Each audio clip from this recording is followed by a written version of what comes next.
పంట చేతికొచ్చే సమయంలో విద్యుత్ కోతల విధింపు నిరసిస్తూ ఇచ్చోడ కేంద్రంలోని సబ్ స్టేషన్ ముందు పలు గ్రామాల రైతులు ధర్నా నిర్వహించారు. పంటకు నీరు అత్యవసర సమయంలో కోతలు విధించడం వల్ల పంటలు ఎండిపోయి తీవ్రంగా నష్టపోతామని రైతులు వాపోయారు. పంటలపై భారీ పెట్టుబడులు పెట్టామని నష్టాలు వస్తే ఆత్మహత్యలే శరణ్యమంటూ ఆవేదన వ్యక్తం చేశారు.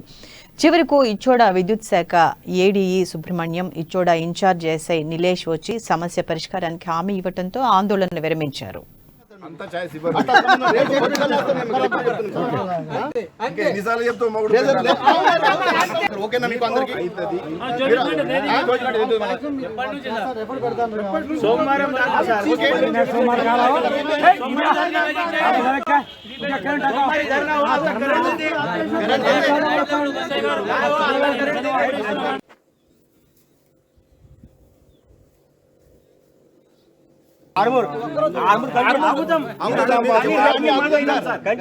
సోమవారం రోజు మేము అక్కడ మీకు అంతసేపటి దాకా ఛాయిస్